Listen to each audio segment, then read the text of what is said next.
కళ్ళు కైపెక్కించే పోకళ్ళు కాటేస్తే కాదంటానా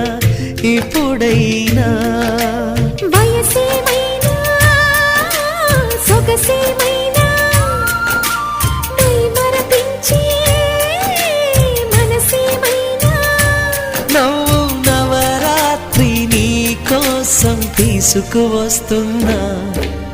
మైనా ఏమైనావే మన్మథ మాసం అయినా ఎంతైనా ఇది మెత్తని మోసం